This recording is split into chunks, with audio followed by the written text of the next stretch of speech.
look at this. We have sunshine across the state. You can see that in everybody's room.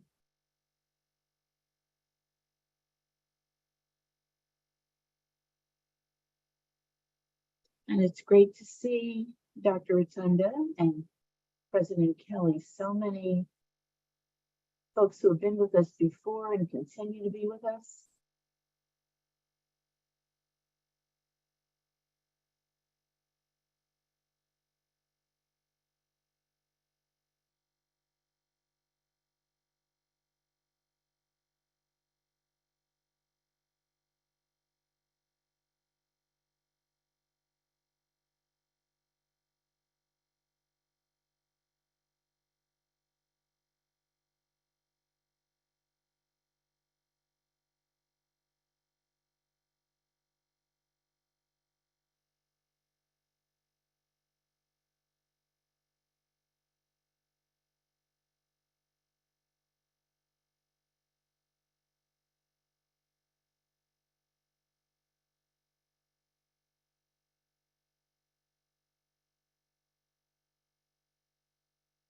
Okay, let's get started.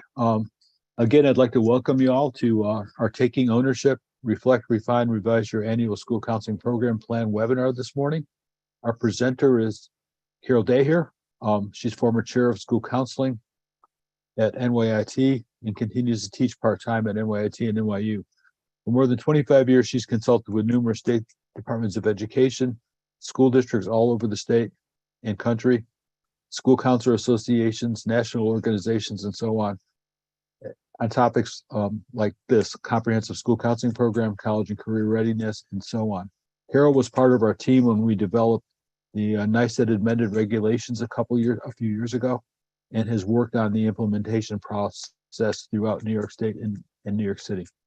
We're also going to welcome, after a while, some voices from the field from Valley Stream Central School District, Brett Strauss, and Kelly Whitney Rivera. So we're on.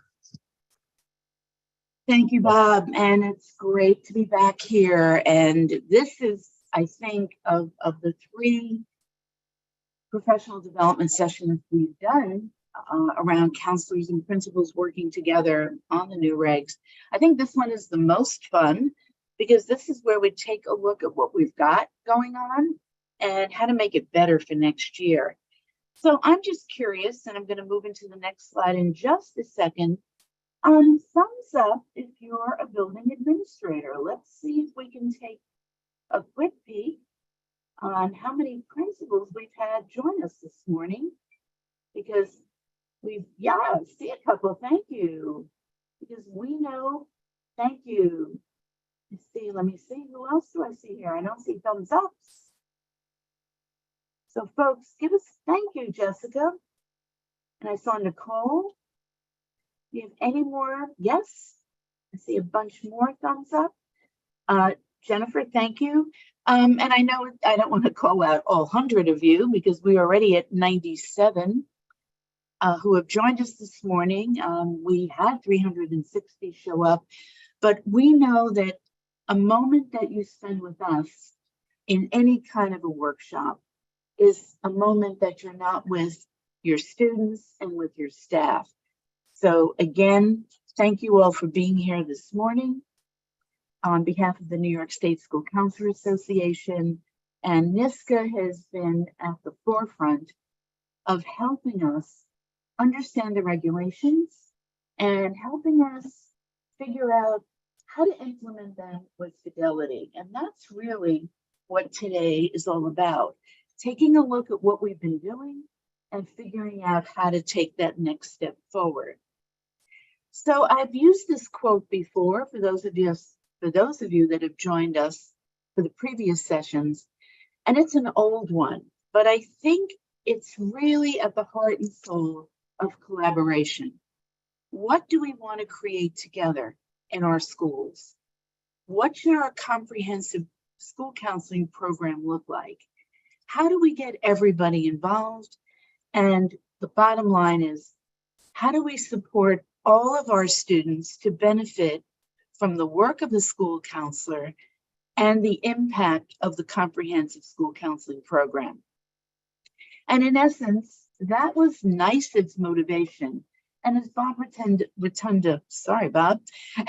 Rotunda mentioned, you know, we have been at this work since the early 2000s, when we knew it was about time. The ASCA model had come out, and finally, NYSED started to pay attention. But really, with all due respect to NYSCA, not because of NYSCA, because they were hearing from families and parents in the field that their kids, their students, their children had not really met their school counselor. And that was one of the impetuses for them to gather people in 2014 and begin to explore what should these regulations look like. So a couple of points for today. First of all, you will receive the PowerPoint, a link to the video, which is on NYSCA's YouTube station, which I love, and a variety of other materials. We will get those out to you, if not later today, then definitely tomorrow. I'm going to quickly hit these topics, but the bottom line is when you get the slides, the details will be there for you. And again, some additional information. But we want to focus today on NYSED's expectations to revise your plan. That's what the assumption. Everybody has been working on different aspects of their plan for the last few years. The big question is, what do you want to do differently next year? What does the collaboration look like in your building? Counselor principal, counselor teachers, school counselors, other clinicians in the building, our school psychologists, our school social workers, using data to identify what we need to do for next year, looking at program gaps. Do we have those balances in the elementary schools around college and career? Do we have any college and career work? Do our high schools only focus on college and career, and we've forgotten about the importance of SEL? We'll talk a little bit about the importance and the value of our advisory councils providing input, and then a timeline to revise your program, though I would expect many of you already have started the program revision. The 5 key expectations, which I know you can all recite from memory, is building that comprehensive program, making sure all students, even in kindergarten, have access to a certified school counselor. In grades 6 through 12, the individual progress review, the curriculum, and I'm going to share with you some great information from NYSCA about the huge repository of 312 lessons available to you. And then, of course, we want to develop and deliver more direct services than indirect. So basically, once upon a time, probably in 2019, you began to deliver your plan. And the plan, again, was designed by the counselor in collaboration with the other professionals in our building. It's intended to ensure, and this is right out of the regs, that the school counselor's expertise is part of the program development. Because I will be honest with you,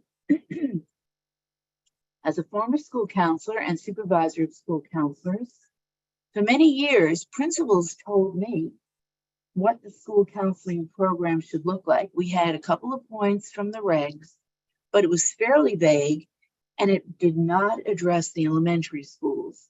It basically had, again, 5 points we should cover, but no formalization, no encouragement using data. So these regs were really revolutionary for us.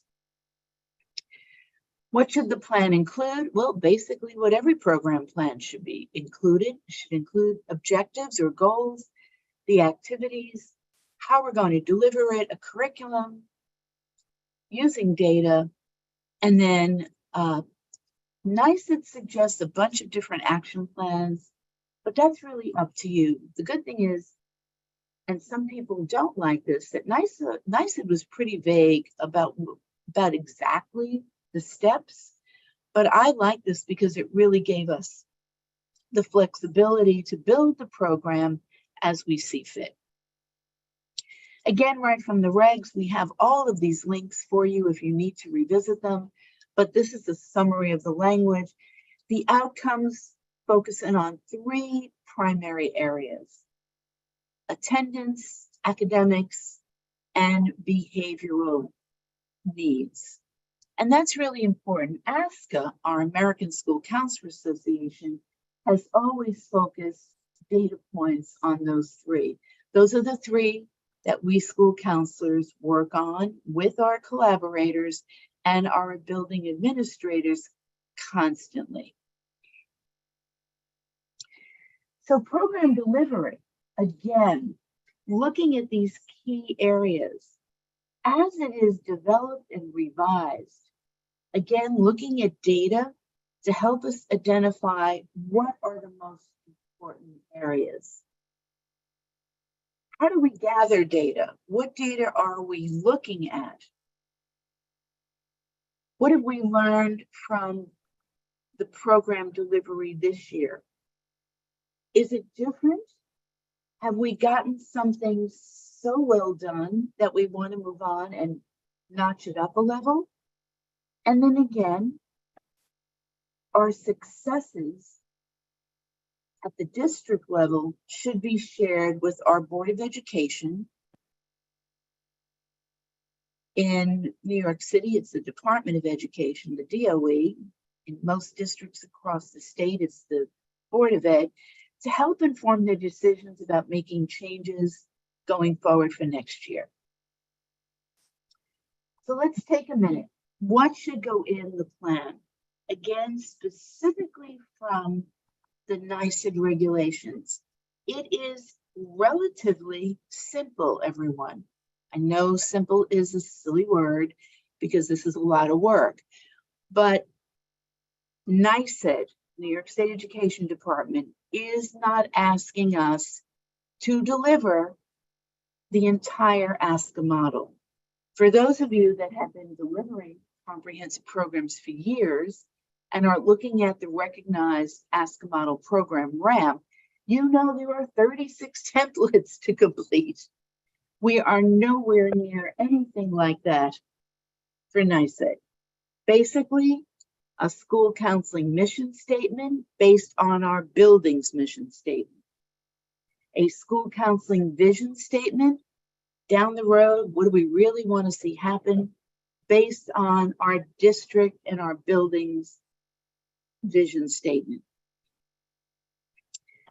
School counseling activities and related activities. For example, we may have a health teacher that's addressing mindfulness and wellness also in the health curriculum. We might have a tech teacher that's dealing with social media, in particular with our middle school kids, and teaching them internet safety. These also will connect with the comprehensive school counseling program. So nothing has to be reinvented. So we are basically using activities and services aligned to the ASCA mindsets and behaviors, all 36 of them, and the 3 domains that have driven school counseling programs for years: academic development, college and career development, and social emotional development. So the reality is we have those 3 areas, but they're going to shift and look differently at the elementary level. It might be more on the SEL development, and at the high school level, which might be more of a focus on college and career readiness. We use a program mapping tool. State Ed has a fairly simple one. We're going to share one with you that's a little more in-depth and a little more complex. And the reason is one program mapping sheet from activity to outcome, instead of using several different tools, will keep you organized and keep everything in place. Many of you have a version of this in Google Forms. Whatever works for you to build your program and to take a good hard look at it, to revise it every year. And then last but not least, this is so important. Where are the gaps? what do we need to revisit? Are we doing mostly tier 3 activities? State Ed is asking us to do more tier 1 at the middle school and high school with the IPRs. And of course, in K-12 for our school counseling curriculum. We're going to unpack this a little bit more. So, how do you decide what data you're using? Where do you go for data? Let's see if we can get a couple of people to share their experiences with us. I'm going to move our faces out of the way. Bob, you don't mind co-piloting Yep. for us? Let's see what comes up in chat. Jennifer says BIMAS screening, BIMAS. Okay, is that an SEL screener? I don't know. Jen? Okay, we'll see if Jennifer shares that with us. Mental health. Mental health screener, yes. Okay, some of us are using specifically SEL screeners. Some of us are using mental health screeners. Excellent source of data. How else? Crystal Yes. says Monroe County Youth Risk Behavior Assessment data. Okay, so Cool. we're learning a lot because now more than ever before, our students need mental health support. Many of them have not come out of COVID successfully. Many of us have not come out of COVID successfully. We all need mental health support. Anyone else? Yeah, Joseph says amount of students served on each tier of MTSS is the data. Okay, so we're using it, we're looking at different areas to help support us in terms of what do we need, what have we been doing to identify and assess student needs. Yeah, So how are you going to decide next year? Anybody have a good suggestion for us? Anybody have a good suggestion? How will you decide what lessons and programs you will deliver next year? And folks, not only is this recorded, but you will have everything from chat. You'll have the transcript. Panorama came up a couple times. It's a program. Okay. Yeah. So Panorama will help us decide. It looks Programs at and attendance and discipline. And Yes. one group has an SEL committee. Excellent. Lesson assessments. Excellent. So we have lots of creative ideas across the state. And if you continue to think of more, again, drop them in chat for us. Thank you, folks. We'll School move data on. portals. Yeah. Yes, excellent. I briefly mentioned the tiers. I think everybody here knows that New York State moved from RTI, Response to Intervention, and PBIS, and they partnered them into multi-tiered systems of support. Here's just a representative visual, a little bit different than the triangle we often see, and it's developed around tier 1 activities, as you can see, district-wide, building-wide activities, the IPRs, individual planning, and then district curriculum. States dropped the word core curriculum, I believe. ASCA's dropped the word core curriculum. So Bob, I think we'll at some point update this. Tier 2, your small group work, group activities, as well as group counseling, and then consultation and collaboration. And then, of course, tier 3, our individual counseling, our mandated counseling, and our non-mandated counseling. And that's really important. So we have tier 1 activities, which is what the state was pushing to add to the scope of practice of a school counselor. And then tier 2 and tier 3, which is what we've always been doing. And it's hard for some people to shift from primarily tier 3. I was trained in tier 3 activities, folks. My first day on the job, my department chair told me to wait in my office for the kids to show up. So I like to say we've come a long way since then. Again, the 3 tiers, if you are, and probably still thinking PBIS, this is how it all comes together. So again, tier 1, more universal, proactive, and preventative interventions. This is where we do our prevention work. It does not mean school counselors that we become classroom teachers in our rooms 8 periods a day, but to organize specific number over the course of a year, topics and lessons that would be delivered to different grade levels.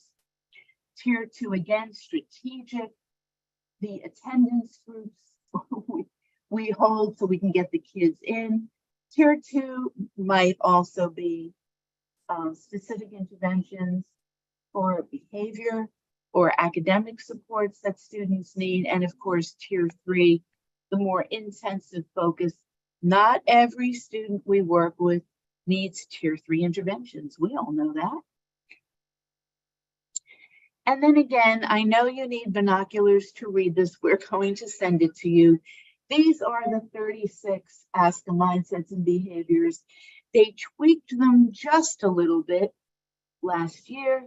They added some more cultural responsiveness to it. Thank goodness those were not there in the 2014. For those of you that have been counselors for a while, you'll recognize a lot of these standards were what we call the competencies from the ASCA national standards that we had from 97 to 2014. So it's good that we don't make these changes, because by the time we finally learn them, it's time to update them. But you'll see these are fairly user-friendly, and they help us in particular when we're developing a lesson. I mean, look at social skills under behavior standards, SS4, empathy. All of our kids need empathy. Look at, I do need binoculars. Self-management skills, taking responsibility, critical. Now, it's not about implementing all 36. We hope that in a student's career, from kindergarten through graduation, that we could cover all 36 standards in the course of 13 years of school. So you chunk it down, you make it simpler and more reasonable. Some of these, of course, will go from grade level to grade level. And some districts have actually developed a set of maybe 10, 15, 20. New York City has 10 they're working with, which is a district focus. And then counselors can continue to add extras. So again, a few more tools to help us. Again, these are intended to help us identify the activities that will be delivered. Whoops, sorry guys, I went a little too quickly. Again, with our tools, our mapping tools, help us see the activities aligned with a standard, aligned with a tier, who's involved, when does it happen, and here's our outcome. And then, of course, using our standards and understanding that not every school counseling curriculum activity is delivered unilaterally by a school counselor. As I mentioned earlier, many of us have advisories, or we have other programs in place that are building-wide through our health curriculum. Some of us have career classes. Some of us have tech classes to help us with different aspects of kids' needs. This is what the mapping looks like. And again, we're going to send you the form. So it's up to you if it's something you want to deliver and are able to deliver unilaterally or in collaboration with everybody else. Again, a sample, you'll have a sample of what it looks like when it's finished. But again, most of us are using Google or Teams, so it's a good opportunity to be able to have that spreadsheet, share it, and have everybody drop their activities into it. Okay, just a couple of things, and I'm going to introduce our guest speakers today. So remember, effective programs are aligned with our school improvement plan, or in New York City, the comprehensive education plan. We counselors collaborate with our building administrators to know what the goals are for next year. Academic attitudes, social outcomes are critical.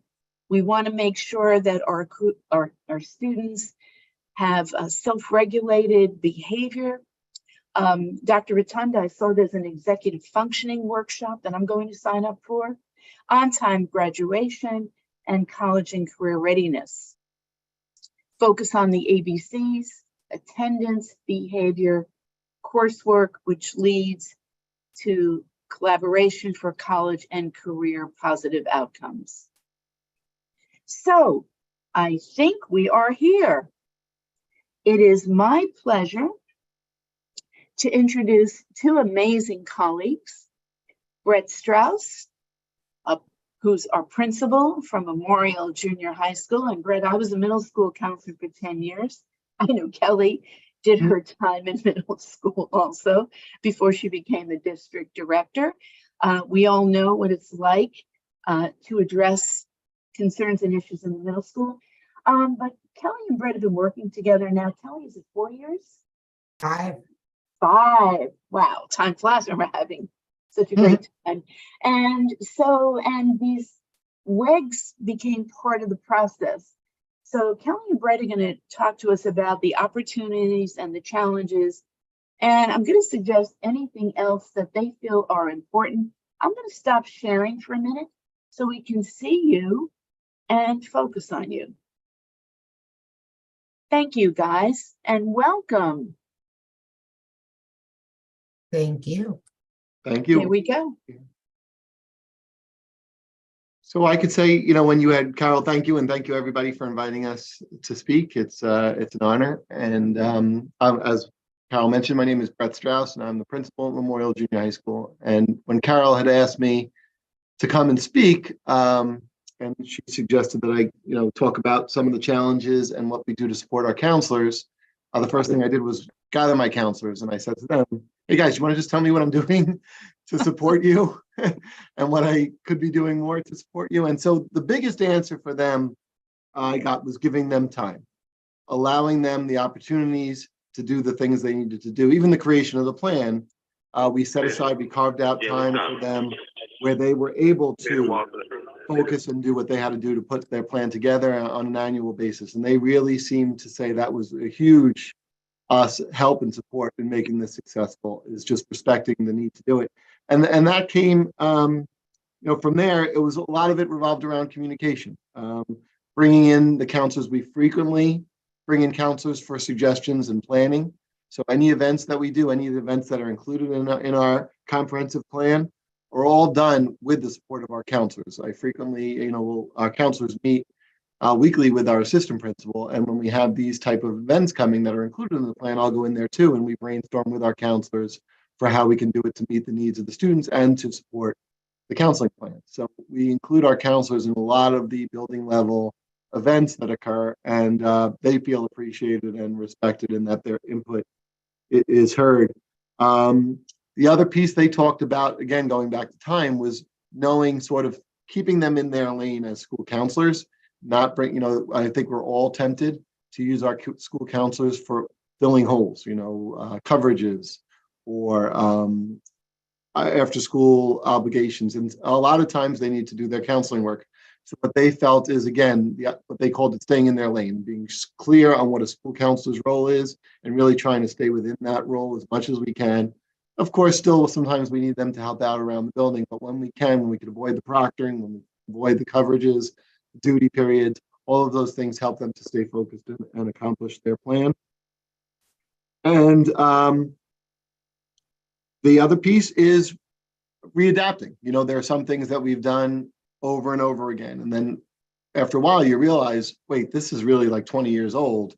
What do we need to do to kind of re-up it? For example, right now with vaping, we're so immersed in vaping that we looked a lot of our presentations. We just did our incoming 7th grade orientation for our new parents, and we shifted a whole segment of that presentation towards vaping. And that was really done through our counselors and their work. So that's really been for me, and I'll certainly pass it on to Kelly, but in supporting counselors, and I'm thrilled that they feel that they're being supported. That was also nice to hear, and I thank Kelly for acknowledging that, and it's nice to be thought of that way. And then hearing the counselors talk about that, it was nice to hear. It was refreshing, and as most of you know, you don't always hear the positives. You most often hear the complaints. So getting some of that was nice, and just also helps me figure out what I have to be attentive to, because sometimes you're not doing it consciously, you're just kind of doing it. But now I can be more conscious in those efforts. Is it fair? Thank you. I think we're very unique in the sense that we're a high school district. So we are only grades 7 through 12, and we are 4 buildings. So as the district director, I have 23 counselors that are under me. In each of those buildings, there's an assistant principal that works closely with the principal. Memorial is my only building that their assistant principal is and was a certified school counselor that practiced for many years. So came from the seat, understanding the struggles. I think that definitely lends itself to a different lens. And Brett is really opening to get the feedback from Garrett when he gives that feedback of, as a counselor. So I think that right there, that openness, because Brett also sat in that seat as assistant principal, not having been somebody trained in school counseling, and did a phenomenal job supporting that staff and making sure the counselors had what they needed. We work with each of the buildings to develop that district-wide plan. There are district-wide events that go on there, as well as building things that go in there. And then the counselors are able to go with their building principals and their APs and really talk about the specific culture of their building, the events that they need in their building, the things that fit the district vision and kind of goals, but also encompass the culture of their building and the needs that they're seeing. They're amazingly flexible in changing stuff, like the vaping is a perfect example of, okay, we have this in the plan and we see an issue coming up. So they were given the leniency to collaboratively work together and kind of change a program to actually meet the needs based on immediate feedback, which I don't think you see everywhere. And it's been great to get feedback and be able to annually sit down and really look at what's working and not working, and knowing that whatever they put in when they bring it, to Garrett or to Brett, that they're going to be like, okay, yeah, that makes sense. So I think that's been pretty nice here, especially when you look at the fact that we're 4 buildings really working on the same level, trying to do individual building plans, but also align it with that district comprehensive plan, making sure that we're doing that tier 1 work, looking at the tier 2 stuff, kind of referring out that tier 3 stuff, so that we can actually meet the needs of all kids cross-curricularly. Guidance is not an event at Memorial Junior High School or at Valley Stream Central High School District. Guidance is a culture. School counseling is a culture. Our school counselors are the heart of the building in all of our buildings. And the support that Brett has given them to speak freely about what students need and what needs to change, and the fact that he listens to it openly and hears what the counselors are saying is amazing. I've listened to counselors who say, my principals don't hear what we say. We've said it, but they don't hear it. Brett hears it, and he does what he can to work collaboratively with them to navigate programs so that they can best meet the needs of every single student in his building, which doesn't always happen. So it's an honor to be a part of the staff. It's an honor to work with such talented counselors and an AP that gets it and a principal that gets it, because they do support what counselors do and what we're intended to do. Kelly and Brett, can I ask a question? What suggestions do you have? Because you made me think, when a counselor says, my principal doesn't hear me, or if a principal says, my counselors don't want to work with me, do you both have a suggestion, a tip to share with everybody?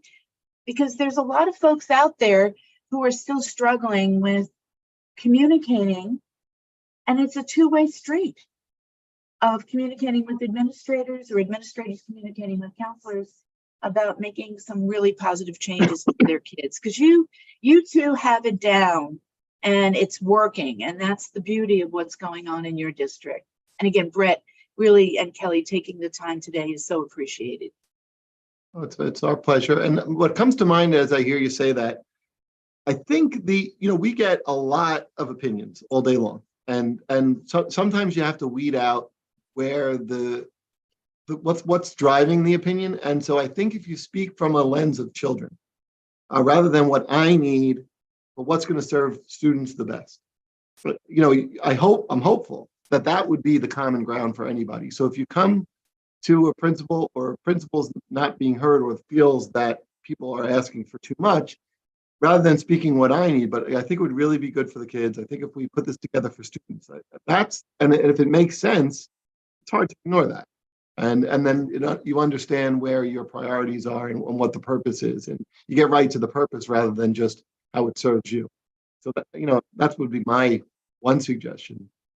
Yeah, Brett, I was gonna say the data, right? So when they're seeing something not working, or they're seeing an intervention, or seeing a group of struggling students, take that data and bring that data to your principal as, we're seeing this increase in this, or we're seeing a gap in this, because you need to take you out of it. It's not about you, the counselor, it's about the kids, the students. And you can't argue with the data of kids that are struggling or not getting the services that they need, or feeling a certain way about something. It removes the personal piece. I also think the why is really important. And I think counselors are an extremely empathetic group, extremely passionate, which can collide sometimes, but we're also an extremely empathetic group. So I think if a principal sits down and when they can explains the why behind things, it changes the perspective, because 9 times out of 10, when a principal makes a decision about something that a counselor feels is wrong, there's a why that's about a kid, and there's a reason that does make sense. You just don't realize it. So sometimes when we can share the why, and in administration, it's hard sometimes to get into the weeds on the why, but when we can share the why, I think I have seen counselors realize, wait, this is about kids. This isn't just about an agenda, and there's a long game here.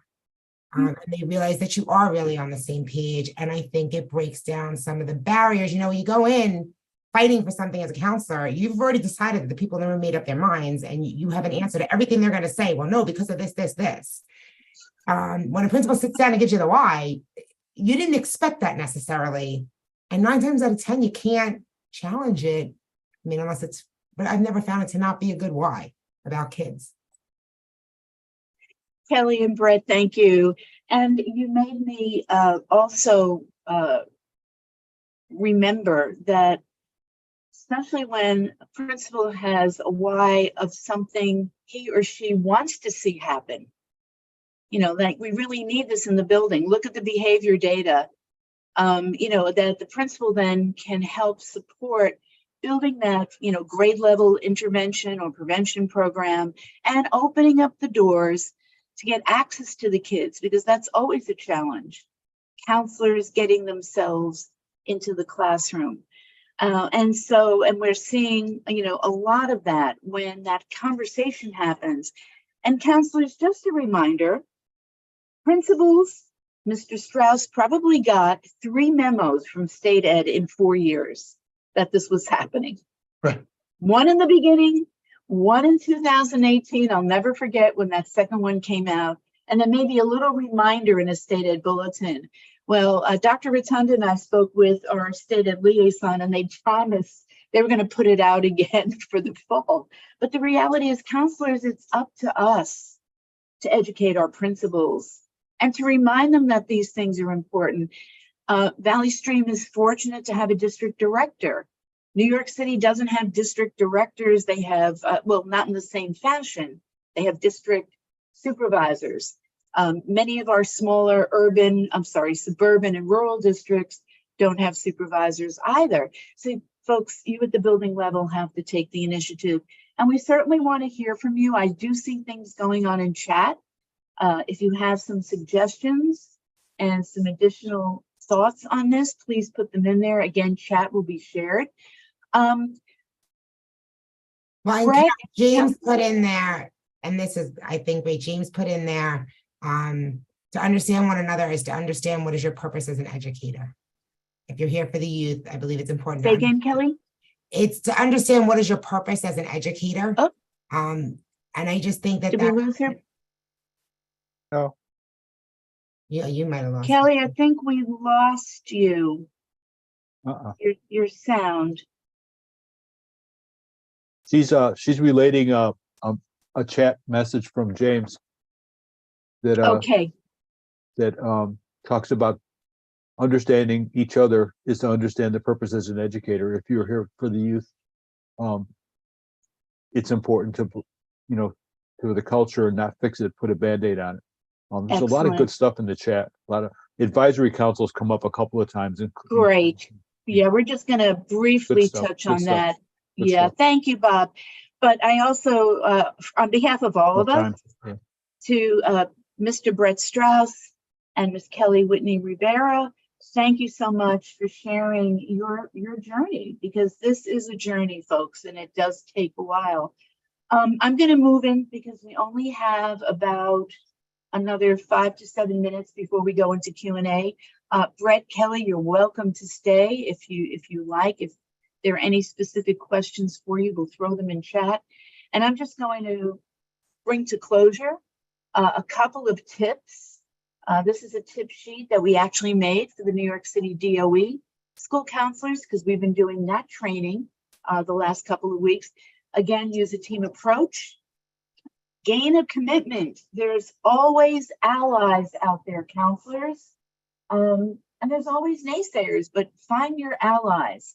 Find those who will let you into the classroom, who want to collaborate, who want to be on your advisory council.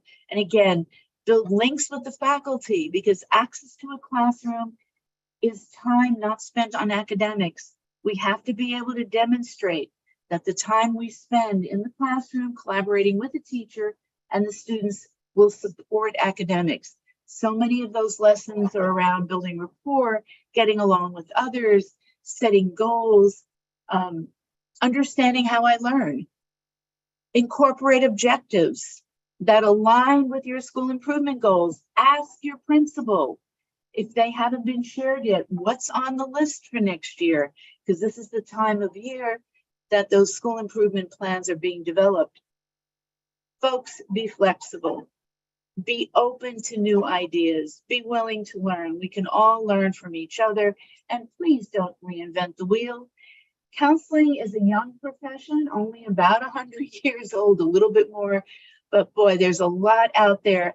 We have the NISCA now. You have the ASCA, and I'm going to have Bob remind us of all of those before we wrap up.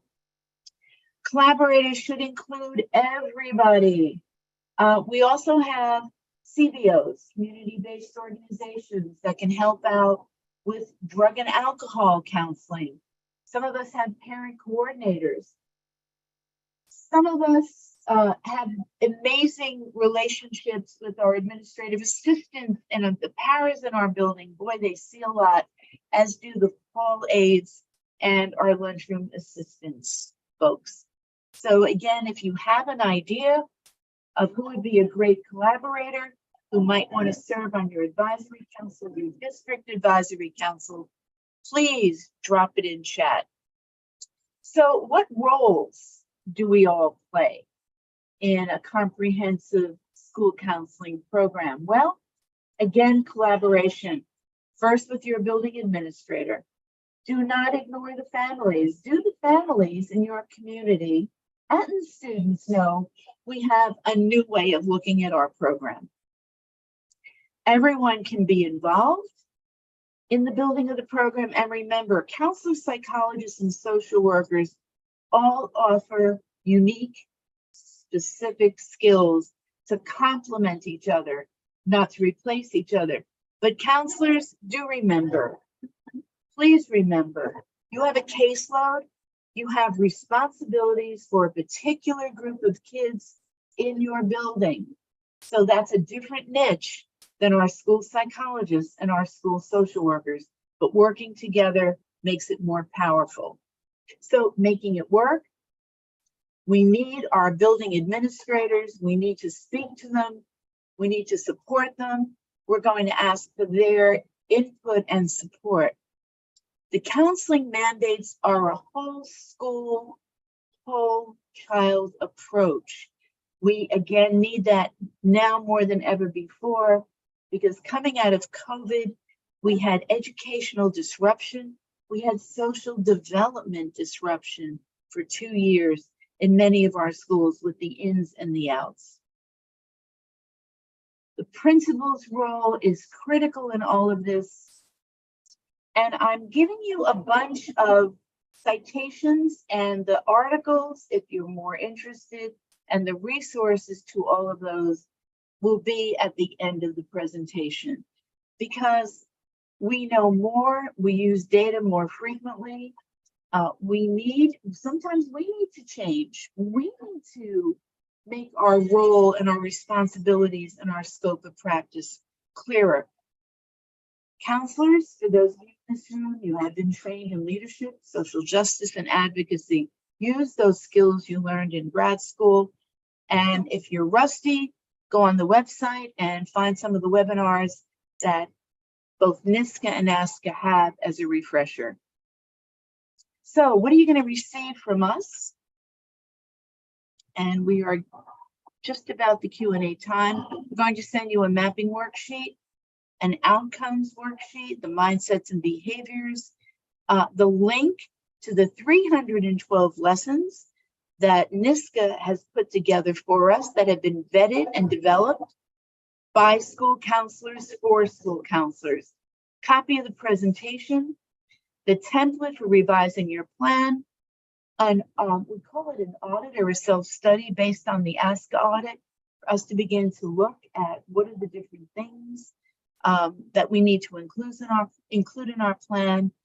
And then, of course, the guidance to the regulations. We all like to use the word school counselor, but in state ed, every time they print a reg, they create a guidance document to help us better understand. I'm going to put the exit survey in chat right now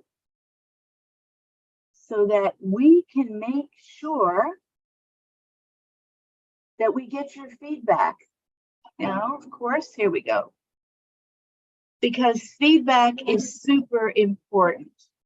And I'm just going to grab the link, and this will help us begin to discuss with you and begin to get your input. And what are some of the things that you might benefit from next year? So sorry, guys, I'm a little slow grabbing the link. I was sort of ready, but I wasn't. But again, it'll take you 3 minutes to do this. It's really 5-question survey. And give us some feedback. And we still have a ton of you folks online. And I'll put it up there one more time and just finish up the slides for you. Okay.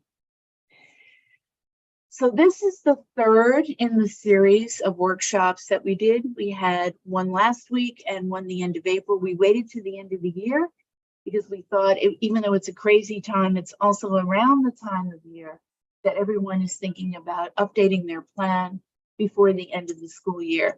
And as Mr. Strauss reminded us, he gives his counselors time to get together and work on the plan. That is something you want to do before the end of the school year, while things are fresh in your mind, while the data is still accessible to you, and before we go off into a summer that could be extremely busy with a variety of work and non-work related things. This is the best time of year to do the revision. So thank you. I will make sure you have my email. Dr. Rotunda will also share his email if you have any questions. And we're going to I'll just share with you, we have a bunch of resources at the end. But Bob, let's see if we have any questions.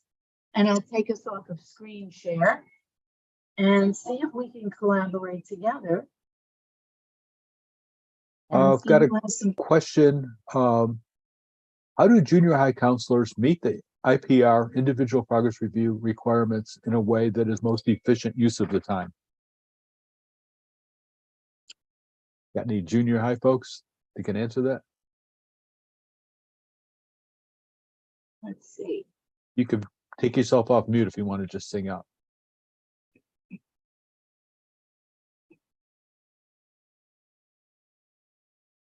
Okay, so that one's out there. Here's another. Well, Bob, let me just take Okay. an attempt to respond. Okay. How would that be different? Sorry, than a high school also scheduling the IPR. So my suggestion, if I were doing this, sorry guys, a little leftover COVID from last week. My suggestion might be, which grade levels need your immediate attention first? Is it your sixth graders who are new to the building? Is it your eighth graders getting them ready for the big bad high school? Which group of students, and then schedule them accordingly. And try and maybe block out, I'm going to suggest, maybe 2 periods a day where you could see 4 students, because the IPR is a check-in, it's not a counseling session. But there's an awful lot we can learn immediately by doing that check-in with our students early on and not later on. Does anybody else have a thought on it, or do we have another question? I heard the same suggestion from a couple counselors this week in different contexts, and they said that they had a pattern, they had a practice of meeting with their kids once or twice a year anyway, and so they're just weaving the IPR into that context, no matter what time of year it is, rather than waiting to the end of the year, to weaving that conversation into more of a formal conversation that they were going to have anyway. So Great, Bob, Yeah. thank you. And there are many other reasons we gather our students and keep records. New York City has a STARS tracker in which the counselors put the IPR summary into it. And that way it follows from grade level to grade level. I know another district that's using Google. So again, the notes can be shared with the counselor of the next grade level. That's going to be awesome, folks, when we can watch our sixth graders developmentally and what are they thinking when they go into ninth grade next year. Let's see, Bob, any other questions? Yeah, there's one. Can anyone speak to what the report to the BOE looks like? Is it a written report, a presentation? Is there a template? There's supposed to be the report to the Board of Ed every year. What does that look like? Boy, that is a good one. Dr. Rotunda and I have been looking at different district websites. We're going to send you a template that I've used with some districts, but please feel free to adapt it. Come together and figure out what should be on that website, because it's a public facing website. One suggestion, counselors and administrators, don't put the program mapping up. Don't put the lessons up, because then if you don't get to something in a particular year, there's always somebody who says, what? But you might want to have a public facing website and then keep all of your working documents for your building, even for your district, if you have a director, in a Google folder that works for everybody. But we will send you a template, which is some of the key things that State Ed is looking for. Hope that helps. Yeah, we got a hand up. It's Joseph. Oh, hi everyone, and good morning. I Good just morning. wanted to comment on that question about, setting up time to meet with the students individually. I think scheduling works really well, just setting up, it could be, every Tuesday morning or every Tuesday, Wednesday, just having a very set time in your schedule that's also communicated to your admin and to the teachers, right? So that they know what students you're meeting with and when. I think that has been helpful for me, just creating some sort of schedule and sharing that with the school community so that they know that this is happening. And that way, you are less likely to be interrupted when those times, come on, because they know exactly what you're working on. So I'm very big on scheduling. I think in the last meeting, I kind of showed my schedule a little bit, but it really helps a lot. The more organized that we are as counselors, the better we're able to advocate for a role. Thank you. Thank you. Dr. Rotunda, anything else? Yeah, my name is Nanette Simeone. I am a intermediate and junior high counselor. Our building is 4 through 8, but I work with grades 6 through 8. So myself and Stacy Bowers, who's also on this call, we set a calendar for each grade. We choose 6th grade in the beginning because we need to get to know them. So oftentimes we've met many of those sixth graders prior to the meetings, but we start them in October and go through November. It usually takes between 4 to 5 weeks. And we select certain periods to do this. Typically, we do 3 to 4 a day, but it's worked really well. And then we move on to our seventh graders in December and January, and then our eighth graders in February and March. So we have, a 5 to 6 week period that we work to get those meetings done, but we try our best not to overwhelm ourselves with having those meetings all day long. We just do, like I said, we typically have 3 to 4 scheduled a day. And then sometimes we'll do makeups if some students are absent, and other times we're finding that we have other things that we need to attend to with our other students. So it's flexible, but it is pretty set. And we do send it to the teachers so that they're aware of the meetings. Our secretaries are really great about giving the kids passes in advance, so they have their pass, and the kids, they're talking about it with the other students. And I find looking forward to their time to do this. So that has worked really well. Thank you, Nanette. And I think, Bob, maybe one more do we have? Anything else besides IPR, folks? No more questions. A lot of good comments in the chats and ideas that you'll get when the chats are sent out to you. Excellent. And I'm looking forward to seeing the chats, because when I have the screen up, I can't see anything. Okay. So, Bob, I'll just say thank you to everybody. We hope that these collaborations the last few weeks on the topic of counselors and principals works for you and has helped. And we really were praying that we would get many of your administrators, but you will have this on the YouTube channel. So please feel free to share it. Again, we all have egos and we all know what's best for our kids in our buildings, but we do need to talk about it. And if you got nothing out of these 3 sessions, make the time to talk about it and make your plan for next year. Last but not least, I keep putting the feedback up there. We do want you to the best of your ability, let us know what else you need. Do you need more work with counselors and principals together? And if so, tell us how to do it. Because, we're working from your feedback, but some of you have not been with us before, and we appreciate all of your suggestions. Bob, let me turn it back to you, and Kelly, if there's anything else. Thanks, Carol. As we mentioned before, thanks, Brett and Kelly for presenting today. And thanks for this series. If you missed the first 2 sessions of the series, they're on our YouTube channel. You can click on them and watch them at your convenience.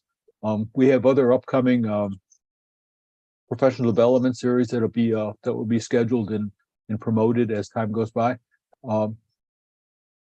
If you didn't get a chance to do the evaluation, the exit ticket it will also be in the email, and you will get a certificate of attendance in the next day or 2 for all of that.